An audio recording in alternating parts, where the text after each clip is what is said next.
Okay, it sounds like everyone probably can hear me, so that's good. I've got some notice saying that everything's okay.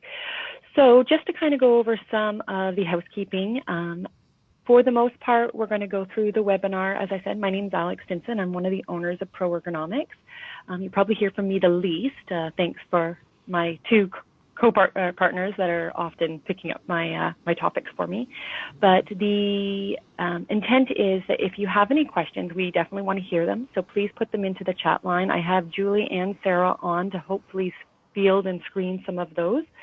And then once that's done, we will try and answer them as we go. But if there's not time, we'll likely put out some kind of email after the fact where we'll answer some of those questions, just depending on what kind of timeline we're working on.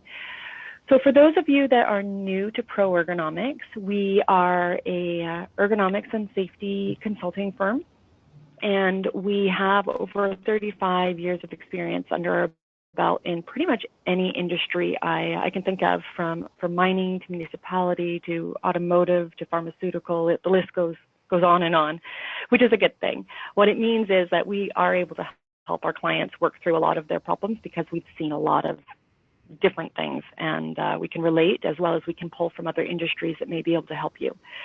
So we are all registered kinesiologists and working certified ergonomists. And our goal is to help lower injury costs and increase productivity so that you're going to have a better health and safety culture and hopefully experience a really high level of customer service, because that is our ultimate goal. So today we will be, and we have our first hiccup. The slides aren't advancing. Oh. Julie or Sarah, I can hear you guys. So if you could mute, that'd be great. Oh, there we go. So all of you are here today to learn about job hazard analysis. This is a bit of a passion of mine. I definitely believe that the job hazard analysis document is such an integral part of any health and safety program, and as long as it's done well. So what we're going to go through today is somewhat of the what's, whys, and hows, what kind of aspects of a job hazard analysis or JHA. If you're used to job safety analysis, they're synonymous. It's the same thing. So a JHA or JSA, we're talking about the same content in the same document. So looking at the what, whys, and hows, looking at kind of hazards and injury potential and how are we determining those, or how are we documenting them, or are we even documenting them? Looking at risk, which is a huge component to our safety program, and then kind of getting into implemented controls versus recommended controls, and lastly, kind of your safe work instruction.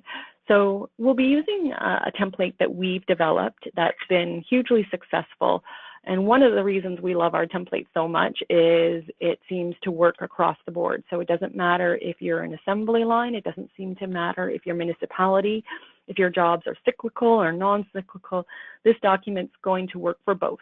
And the document you use should be able to do the same, because even if you are, let's say, in an industry where, maybe let's say use automotive or some kind of manufacturing where you have very short cycle times, you're always going to have those maintenance type workers, those, die setters, your more varied tasks that are going to need to build out a little bit more than the cyclical element that we're used to seeing. So creating a template that's going to be able to be multi-useful, I guess we can say, in both those regards is key. So one of the reasons I love JHAs so much is because I just find them so systematic. They're a great way of just breaking down the elements of a job into really relatively easy ways to look at it. I'm not a mechanic. I'm definitely, not able to, run half the machines that we assess. But by going through the systematic task of running through this JHA, we can make it relatively easy for anyone to kind of understand what the task steps are, hopefully, and the safe work instructions is something that kind of comes out and comes in, and we'll talk about that when we get to it, why it's there or maybe why you don't have it there. It's not necessarily a common component of the JHA, and then kind of allows you to not overly get so overwhelmed, because we're only looking at each task at a time, to then identify the hazards pertaining to that task. Rather than trying to pick out all the hazards for the entire job, that is overwhelming. That is not something I try and do, and definitely don't recommend that my clients work through it that way, but rather kind of look at it by critical tasks. And as you're looking at that task, just look at that through that small lens to determine what hazards are present. The ability to then pare down those hazards and kind of say, you know, these ones are present, but whether it be because they're, you know, low risk or because we've put so many controls around them that it is a non-issue, then it'll give you perspective on those hazards. So now our template does only have one risk rating section. I'll just preface that because some of them will have two. They'll have a pre-control and a post-control. And if you're not understanding what I mean, hopefully later on I'll be a little bit clearer on that. But with ours, you can kind of see over in the picture right beside the hazard icons, you see letters kind of A, B, C, and those are our risk ratings, and those were done based on the implementations of controls that were already present. So they're already the post, just to try and not confuse things. But I have seen and have used and developed templates where we do a pre and we do a post just to show how much impact we've made through our controls. Injury and illness potential is definitely something that you can look at, not necessarily a requirement, and we'll talk about when may you want it in. And then obviously your identified controls. So why do we want them? First off, they are, in my mind, they are the glue. They are the cornerstone of any good program. The reason being is because it pulls in everything. It pulls in your policies, it pulls in your training, it pulls in ergonomics, it pulls in your hazard identification. It really is a succinct document that basically lets everyone know everything you're doing for that job. And that seems huge. That seems extremely overwhelming, but when you do a JHA, especially if you're using a template that works well for you, then it's not. It's a really easy way to kind of not just show people what the hazards are and what the safety elements are, but really act as a tool to pat yourself on the back for what it is you are doing, because you're going to have a laundry list of things that are part of your controls or your safety or training program. It's also going to be, and as I said, therefore it will be a useful tool as a training component. It's almost going to act as a checklist for you. If you're putting that, you know, as part of the forklift driver, you need to have this, this, this, and this training, then as part of your training component of your safety program, you can then just look at your JHA to make sure that your checklist is done for each critical task of that job. So despite the fact that I think these are wonderful, despite the fact that I think that they really pull in every aspect of your safety program into one nice package, at the end of the day, why you may want to do them, you kind of have to. They are a part of our due diligence program. The Occupational Health and Safety Act requires them. If you ever get into a scenario, and hopefully some of you have never seen a WorkWell audit, heard of it, don't even know what it is, and that would be lovely. But if you have been in a situation where WorkWell is a word that's been thrown around, or any audit, depending on where you are in the world, any kind of safety audit that's going to ask you to prove the health and safety program you have is robust, then this document is just integral for that, because it not only highlights the, you know, the pros and cons of what that job has as far as hazards go and controls, but it's also going to identify gaps and allow you to fill those gaps relatively easily. So the Ontario Occupational Health and Safety Act, and I apologize for those that are signing in from, you know, other provinces, countries, so on and so forth, but in Ontario, we have, first off, we have Section 28, we must take every precaution reasonable to protect the workers, which includes assessing or identifying and controlling all the hazards in the workplace. So this becomes a nice tool to show that yes, I have identified every hazard, because how we are breaking this task down is through these critical steps. I'm not looking at this with like this overseeing lens and just kind of picking out the bad ones. I'm picking out every hazard, and then I'm telling you which ones do you need to be seriously concerned about because of either the severity of them or the lack of controls we may have in place. So the Occupational Health and Safety Act also says that these hazards must be eliminated or controlled. Again, this document outlines exactly what you're wanting to do there. So under the Occupational Health and Safety Act, by completing your JHAs or your JSAs, you're definitely getting huge momentum on becoming compliant with this component. If you have, and I know that the WorkWell audit in Ontario is currently kind of in review, but for a lot of the other provinces and other countries, you may have core participation or other kind of auditing systems, and they all usually have some piece of this. So this is straight out of the WorkWell audit, and as you can see, and it's worth lots of points. So like almost 100 of your points are coming from just these 3 points right here. So we have identify work environment, health, and safety hazards. Your JHA is going to do that. Implement your safety controls and rate each hazard for loss potential. We're going to have the risk rating. We're going to have the controls in here. Done. We get points for that.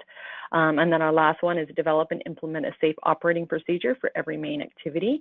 This is where that safe work instruction starts to come in. So it's not something I've seen in everybody's. It is something we include simply because it does cross this element of the audit off, and a lot of the core participation audits they're also in place. So we may sometimes, if you are very developed and very heavy with your safe operating procedures or your work instructions, then sometimes it's just a reference. But again, this document will then act as the table of contents of everything you need. So when I've done this training or done these for clients in the past, I kind of talk to them about this is your roadmap. If something horrible is going to happen in your facility, and or maybe nothing horrible is happening, maybe Ministry of Labor has just decided to pay you a visit, which they are sometimes, able to do or want to do, and they want to ask questions about a certain job rather than sitting there and kind of going, okay, God, what do I need? What do I need to get? Where is everything?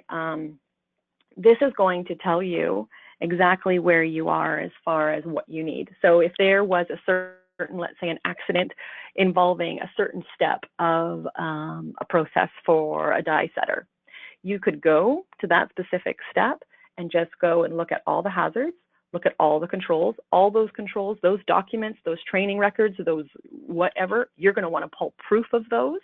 You're going to have your risk rating systems all right there.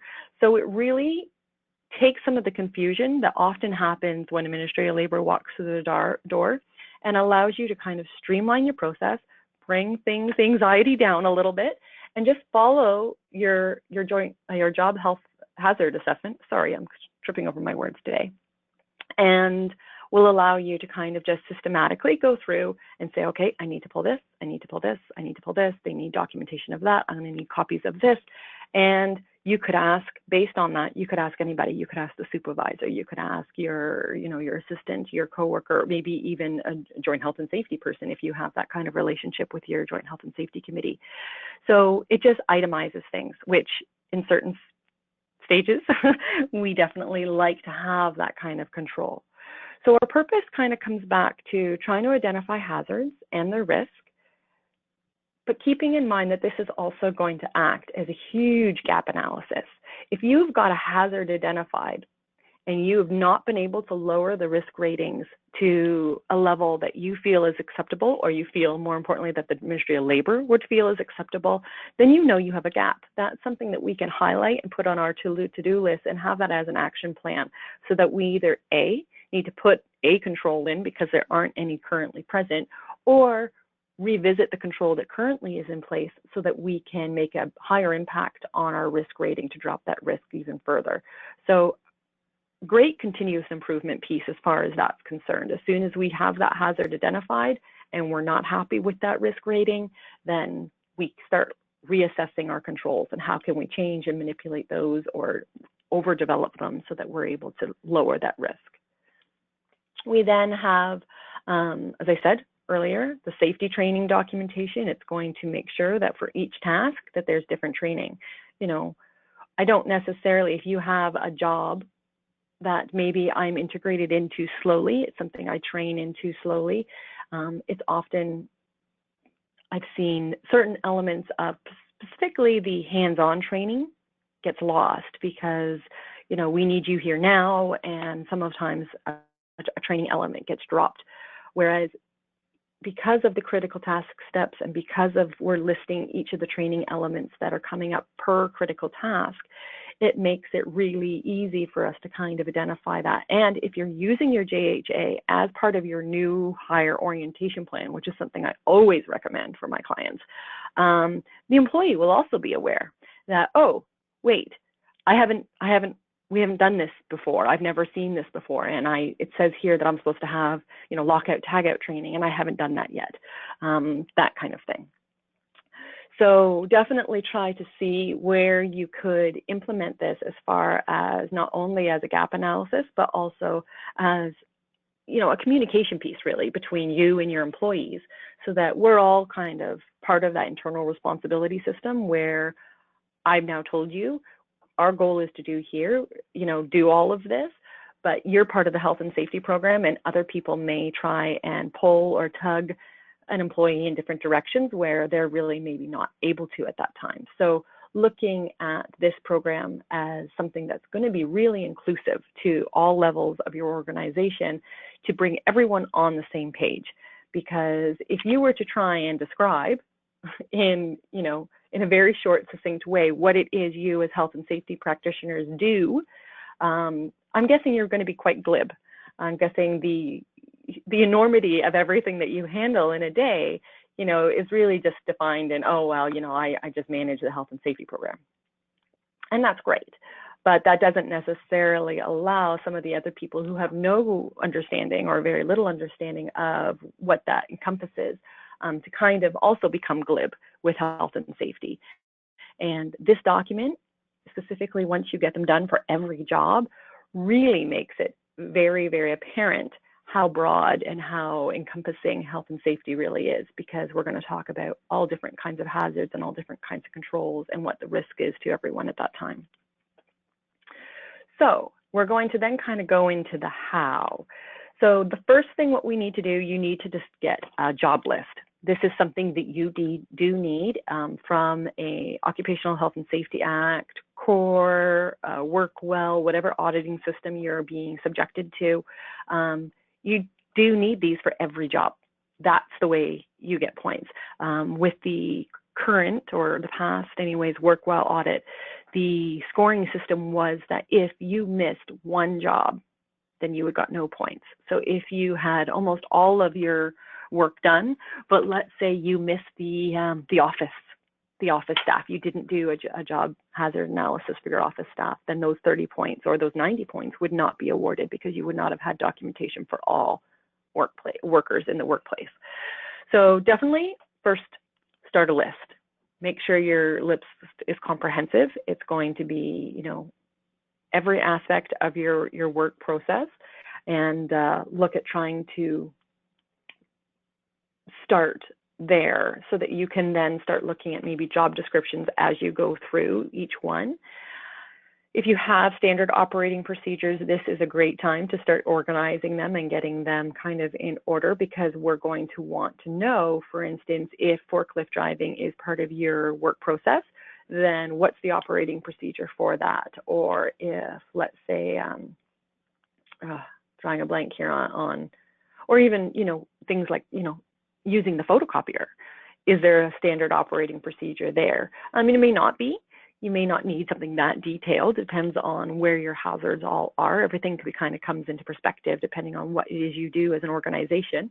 But you should have something that speaks to the photocopier machine, whether it be an electrical or startup kind of thing based on the electrical hazard that's going to be occurring there. We then want to discuss the task steps with the employee. This becomes very critical. It's although we definitely will observe the task steps, we will often see things that are not essential, and that kind of brings in the next question. Work method and essential to do the job are not the same thing. So if we are seeing aspects of a job where, you know, someone's doing something because they just, you know, feel that it adds benefit to the job, or is something they should be doing, but maybe they shouldn't, it's actually someone else's job, but they're just trying to help out. Those types of things start to muddy the waters. So getting clarity, and that's where you need to kind of discuss with the employee, okay, I saw you doing these kind of breakdown of tasks. Is all of these kind of essential? What is not essential? So we don't want to start getting into documenting non-essential duties. These documents can, if your jobs are very varied, specifically in some of our municipalities or some of your maintenance or more varied jobs, they can become quite lengthy. So if you're putting in non-essential duties as critical tasks, you're really making more work for you than you need. So, which is obviously not ideal. We want these to be as efficient as possible, because, as I said, our jobs are fairly overwhelming on the most days, so we want to try and keep them as streamlined as possible. So create your job list.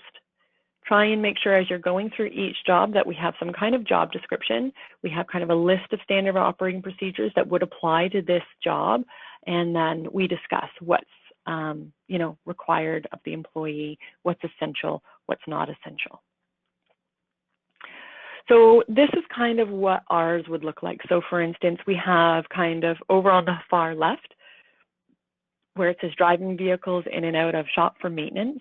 That's kind of one of our, this is a mechanic, so that's one of our critical tasks. So very simple, very succinct. We put pictures just because a picture says 1,000 words. It gives a whole bunch of perspective.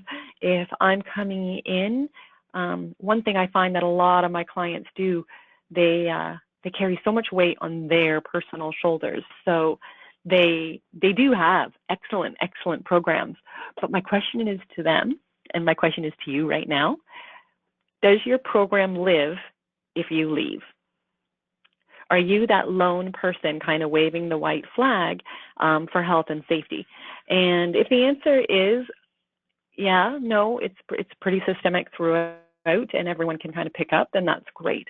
But for instance, let's say you move on and you choose to go to another organization to work.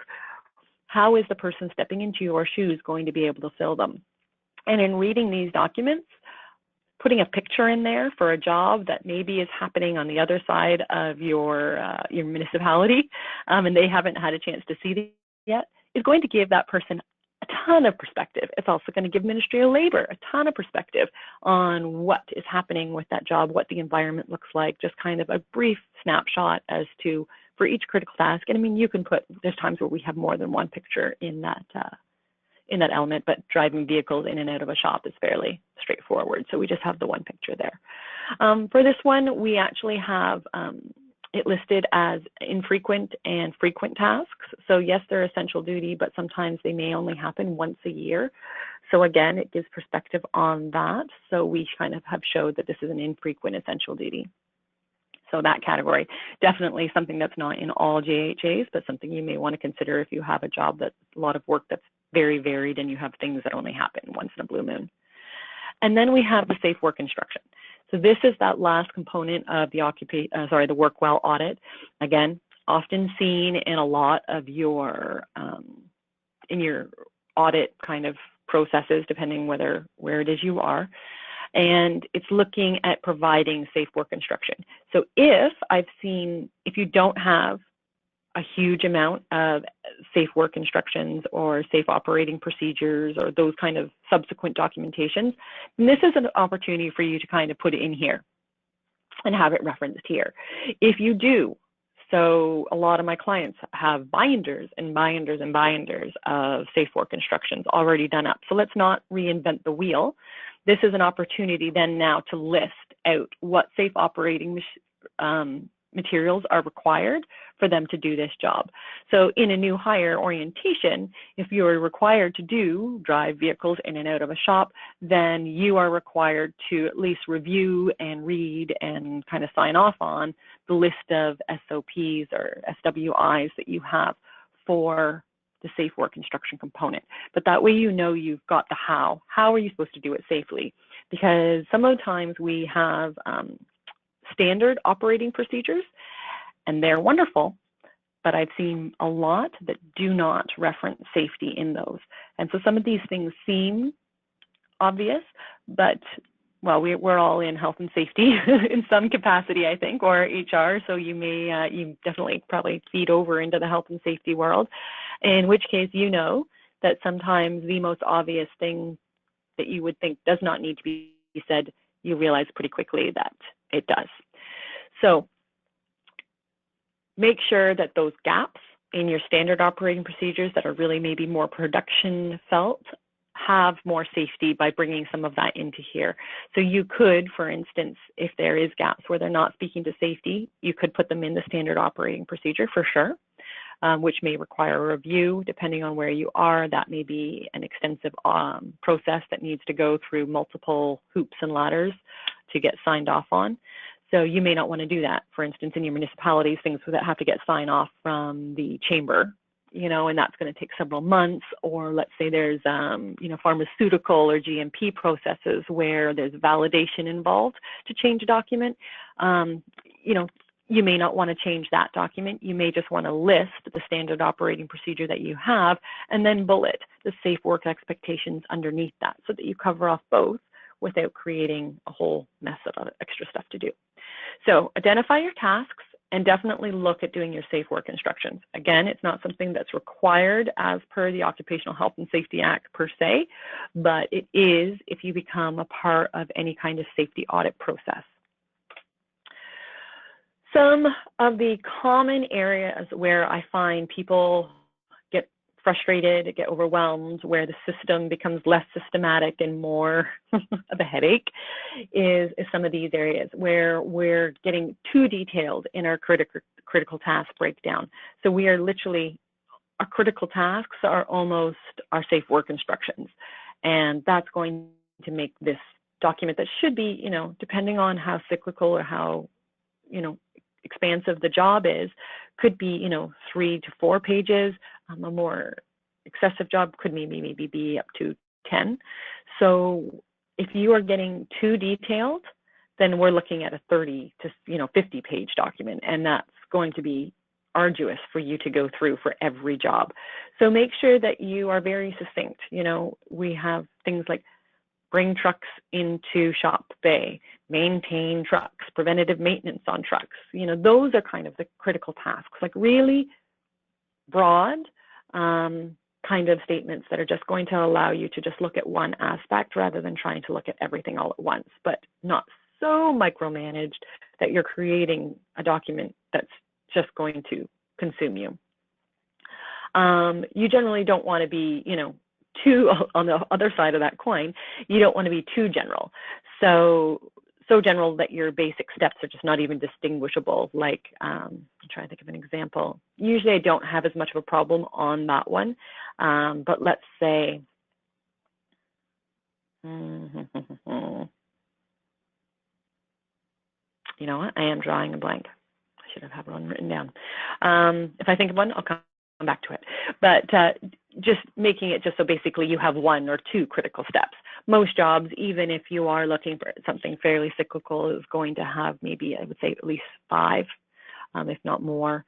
And make sure they happen in order. It doesn't make any sense if you're jumping around in order. If you're starting with, you know, do preventative maintenance on the trucks when we haven't even got the truck into the bay yet, you know, that type of thing. Or we're starting with packaging of product when, well, the assembly of the product hasn't been talked about yet. So we want this to be able to be read by someone who's not fluent in what it is you do in the organization and what the job is, and still have it make sense. And that's where you're going to get really big bonus points for just having a really nice program, because as a new hire component, for your company, you're going to find that people coming off the street that are just starting the job are going to be able to look through this. It's going to make sense to them. It's not going to jump over and all around what it is they have to do and make it confusing to them. Same thing's going to happen for Ministry of Labor or any kind of inspector that's coming in, as well as someone, as I said, if you leave and someone else is filling your shoes, they're also going to be able to follow the document. And that's often one thing that we kind of lose sight of.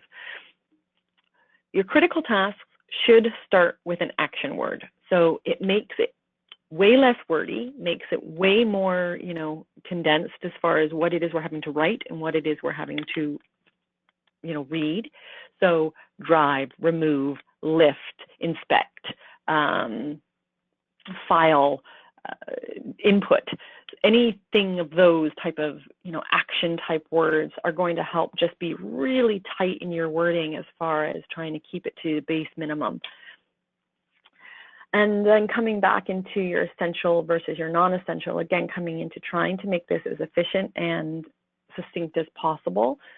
We don't need to be, if we have a janitory staff that does all the cleanup, and it is really not an expectation that the employee do the cleanup, but you are watching someone who does because he wants to help out or she wants to help out, then this isn't something that maybe needs to be captured in an essential duty.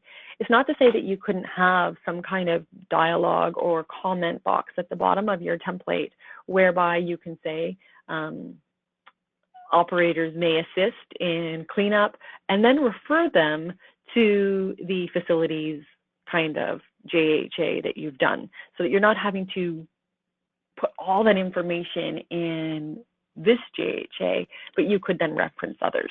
And that's fine, specifically for non-essential tasks. If it's an essential task, it needs to go here. We really can't be moving people outside of this document if it's essential to their job. But if it's non-essential, then by all means, you can reference other jobs as you see fit. So essential versus non-essential, or mandatory versus non-mandatory, are elements of the job that without them, the job doesn't exist in the same way. So if there's expectations that these steps be happening in order for the end product or the end goal or objective of the job to be successful, then they need to be deemed as essential. If at the end of the day, these elements could be taken out and the end goal or objective of the job could still be performed within all of its, means, then that's where we're going to find that those are non-essential duties. So are they needed in order for the task to be completed? Not to say that some of your more sporadic jobs, so again, going back to, yes, changing the filters or changing light bulbs is essential.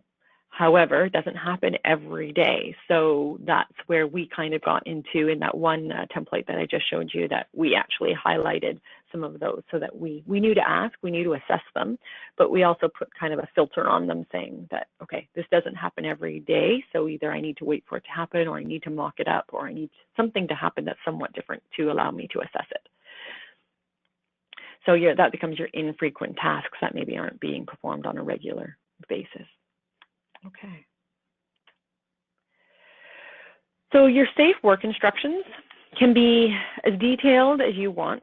Sometimes I read ours and, we're so detailed. When we get into some of our driving safe work instructions that we've developed, it's almost comical. I mean, it's thorough to a point, but we really go through, what do you do at a stop sign?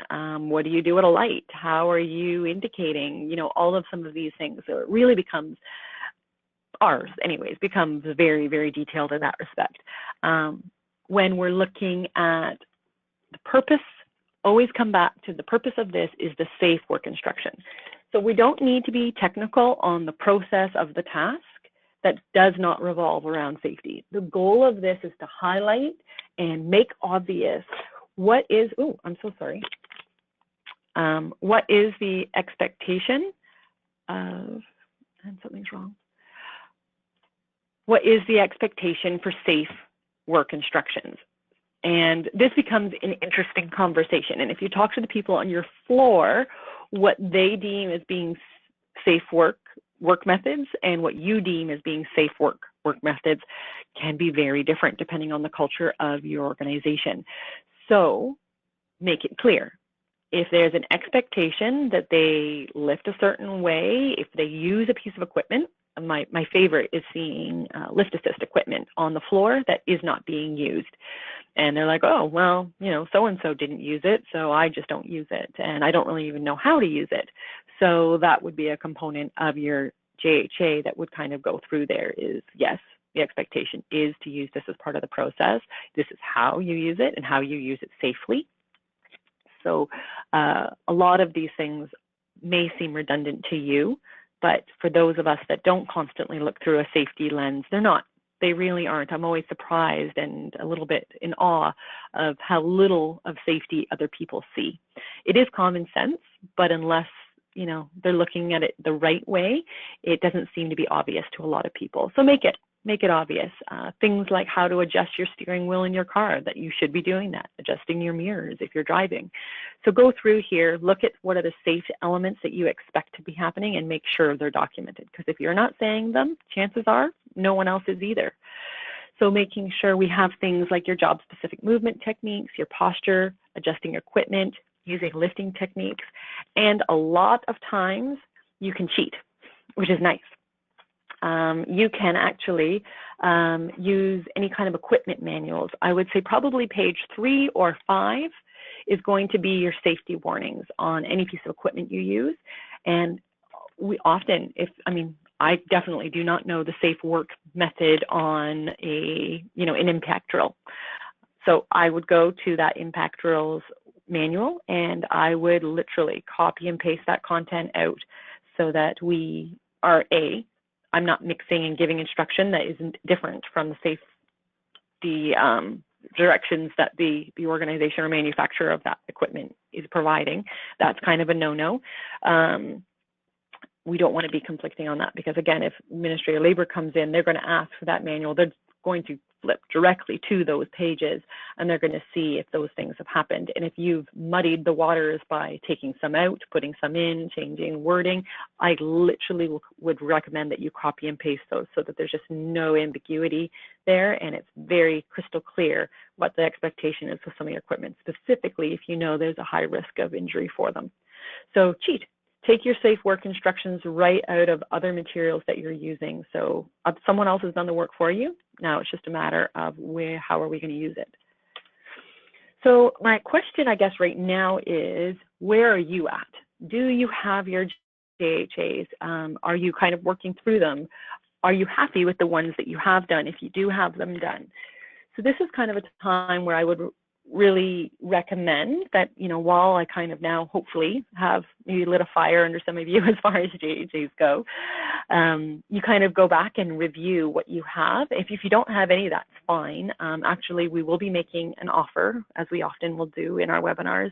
So if you are interested or need assistance, there will be an offer on how we can help you at maybe a reduced cost or savings to yourself. But this is an opportunity to really kind of delve into this aspect of your safety program and do an audit of it. Does the template allow you to communicate what it is you need to communicate? Does the content that's in the JHAs, is it thorough enough to really describe the safety aspects surrounding this job as well as the safety controls? So depending on where you are, if you're just starting, then the world's your oyster. You could develop whatever template you want, and hopefully this webinar is kind of giving you some insight on what are some of the components that really hit home for you and was like, oh yes, definitely would want that in mind. And others may be like, no, I don't think we need that, and that's fine.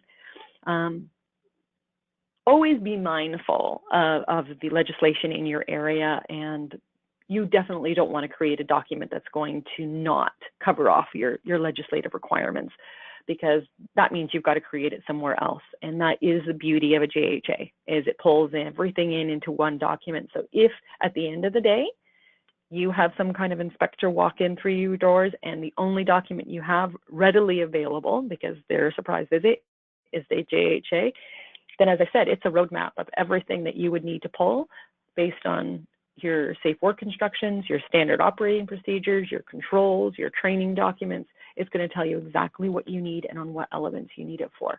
So if that's the only thing you show an inspector, and then you can then follow through and actually present the documentation that, you know, correlates with that, you are going to look wonderfully, just wonderful in an inspector's eyes. So this is a time where I just encourage you to kind of look at what you have, where are you in your program, and see if there's an opportunity to improve, change, or at the end of the day, pat yourself on the back, because we just don't get the time to do that very often. So then there's the hazard identification process. So this isn't necessarily going into a full-blown, you know, what are hazards?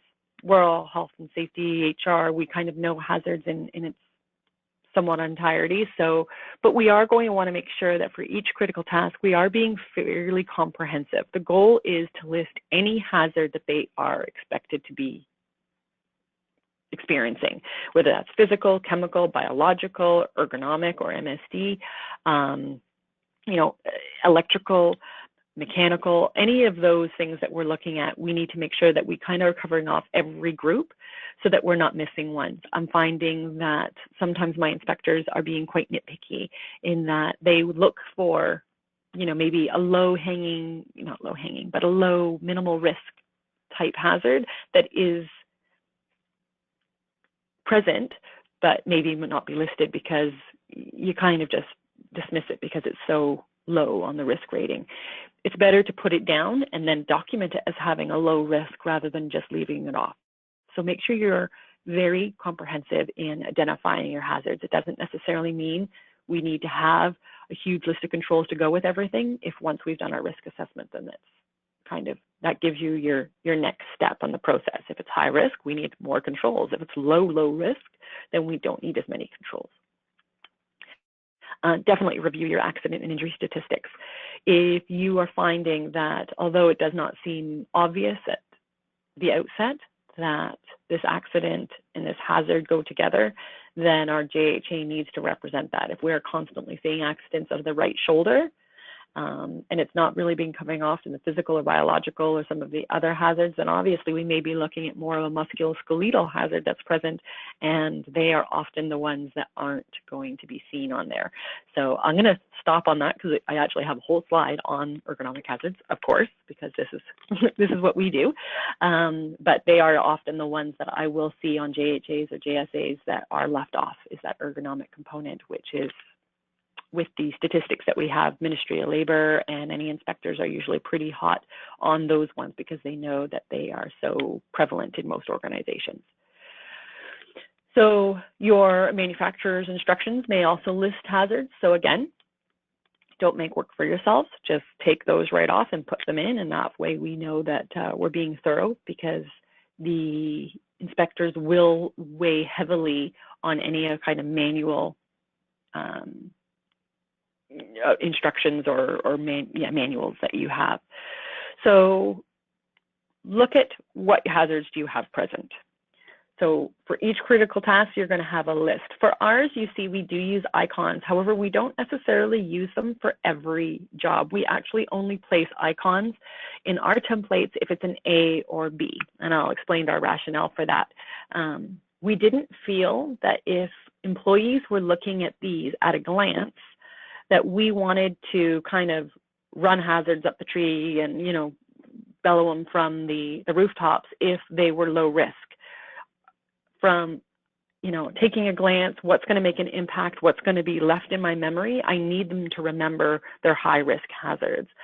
If we've controlled everything out that there's really little chance, it is documented, it is there for them to read, but I need them to be very aware of the ones that are still maybe an A or a B type of thing on my risk rating. So we only used icons to highlight the hazards that were still at a relatively high risk. That's entirely up to you. You may have a workforce that, you know, English as a second language is prevalent, so they may not actually, you may not want the wording as much. You may want to put icons for every hazard just so that you have that visual aspect, so they don't necessarily need to rely on words that they may or may not understand or be able to read to the fullest ability of someone who speaks, you know, English as their mother tongue. So depending on what your organization looks like, you could just highlight, or you could put all of them. it's entirely up to you, or you don't need to put icons at all. It really becomes whatever is going to work for you. So we're going to go through. We're going to try and list as many hazards as we can, whether we want to icon them or not.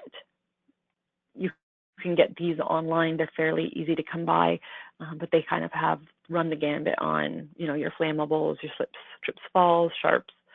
Again, ergonomics isn't overly well received other than main material handling, but that's where our little exclamation points used. Okay, so as I said, MSD hazards are not usually well documented in JHAs, so it's something that you want to consider. You want to look at what are the hazards. Your main hazards, for most part, are going to be force, awkward posture, repetition, and static. What we'll find is things that are musculoskeletal hazards, such as vibration and cold and contact stress, are usually picked up in some of your more physical assessments. So you're going to pick up vibration because of the tool and the hazards that it comes from a physical aspect rather than necessarily a musculoskeletal disorder aspect. But we're definitely finding things like force, awkward posture, repetition, and static postures. So postures that are held are often left off. So just something to consider. It's something you can then review and maybe look at. If you're wondering what a musculoskeletal disorders are, if you're new or just need a refresher, then basically it's any disorder that's going to impact the soft tissues of your body, generally over time. So, whether you hit your thumb with a hammer, that's not going to be a musculoskeletal disorder, even though it may damage the tendons or muscles underneath the skin. That's going to be an acute safety injury from a contact stress of the hammer. But the issue with MSDs is it's not going to be something obvious, which is why it often is left off our JHAs, because we're not able to necessarily see them. It's something you almost have to inference. So if you're seeing awkward postures that are happening for a long period of time or repetitively, specifically when those things happen in combination, that's definitely something you want to look at putting in your JHA. One of the last components is going to be your risk rating. Doesn't really matter what kind of template you use, you do need a risk rating in your JHA. This is one of the components I would say, other than hazard identification, is the next one you absolutely need to have. What system you use really depends on you. There are tons. The Safety Organization Ontario, your WSPS, or your IAPA if you're old school, they have risk ratings available that you can, they have online that they'll share with you. If you Google risk ratings, there's a bevy, literally a bevy of them. One thing, if I could just make a recommendation on, avoid your A, B, and C hazard ratings. I find that really doesn't put as much perspective on the hazards as there needs to be. There are hazards that are really low, and if they're only 2 steps away from something that's really high, that doesn't give you a lot of wiggle room on creating a picture that's really going to be accurate when it comes to safety. So usually I like a 4 or even a 5 level system that's going to allow you to kind of escalate or de-escalate a hazard as the controls or situation sees fit. So looking at how we can do that. So I do recommend that you use a 4 to 5 level risk rating system. If you're not currently, it's something you may want to look at. You may find that the whole conversation changes. Again, potential injuries and illnesses, not something that's necessarily common. It is a component for Workwell specifically. However, it is also a component for several of the province's core audits that they do. So if you are looking at something that is going to be, a catch-all for any kind of audit process or, benefit system such as the core, then you might as well put your injury and illness potential. It literally takes less than a second. If you have heat or flammable, then we have, burns as an injury and illness potential. Or if it's, an explosion, then we could have a critical injury or death. And definitely use the term critical injury if you're, specifically in your Ontario, but I think most legislation has some kind of term that becomes a catch-all for all the really nasty things that can happen. Rather than constantly writing out the 7 items that could happen under critical injury, being able to say a critical injury makes it just so much nicer and neater on your end. So again, not an essential component to a JHA, but something you may want to consider for auditing processes. And then we kind of get into, this one shouldn't have been here, sorry, your safe work instructions, but also kind of how they impact your controls. So if there's certain things happening in your standard operating procedures, your legislation, job-specific material, job descriptions that are requirements for the control side of things, and this is where we want to see them in. So again, if you have a standing operating procedure that speaks really well to safety, then we want to put that in the safe work instructions, which then leaves the control option open to things like where our training is and our personal protective equipment requirements or expectations. And then lastly, kind of any other things that we're doing, whether it's guarding or lockout, tagout, we're going to find that these are kind of more controls than safe work instructions. I think I've mistitled these and I apologize. So we want to look at some of those things. Again, in ours, what we've done, rather than list some of our personal protective equipment, if it's a requirement for each task, we've put some of the icons. Again, it makes it visual, it makes it at a glance. I don't need to try and sift through a page of text to figure out what PPE I'm required for that critical step. My icons make it really easy and identifiable. And if for the job, let's say, you know, it's an assembly line and they're just required to wear steel toes and safety glasses through the entire process of every critical element, then that may be something you just want to highlight at the top of the page. But if you're talking about a job that has a variety of critical tasks and the PPE requirements change depending on what the task is, whether they're cleaning something out and they're requiring face shields, or whether they're using a drill and now need hearing protection, or they're dealing with caustic material and need certain gloves, you're able to kind of make this, highlight this in each critical task step so they can see how it changes for each part of their job that they do. So that is pretty much it. If you have any questions, please put them in the chat bar. I'd be more than happy to try and answer any of them. Julie has been kind of fielding some of them as we've gone. As I did mention, there is an offer. So for many of our clients that are working for us, and for any of you that aren't and would like to, we're just going to offer for anyone that's in the webinar today that if you are having us do any of your any work really with any of the jobs that you're doing, so whether it be your physical demands assessments or your risk assessments, we will complete a job hazard analysis for you for free. So if it's something that you're thinking of trying to get started and you're not sure how to go about doing it, or maybe you just have a couple that you were going to get assessed anyways from an ergonomic side and you don't have the JHA done, this may be a nice opportunity for you to kind of fill in some gaps and get some work done without you having to kind of slug some of the data around. So please, we'll be sending out an email, and if you're interested, just get back to us and we will we'll contact you and see what we can do to help. I hope this was an informative session. It's definitely an overview. Your JHAs are something that's going to be, they're a lot of work. I'm not going to lie. They are a lot of work because of the amount of detail and how comprehensive they are.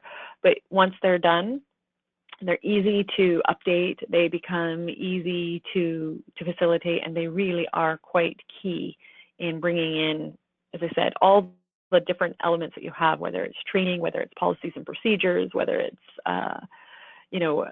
new hire orientation or things that the supervisors are doing. It's all going to get pulled into this one document, and it's just going to be your Bible.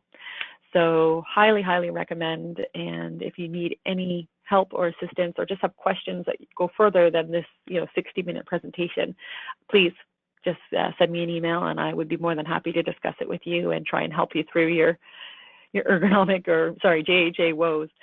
So, and as it says, because safety at work, sometimes it's really important.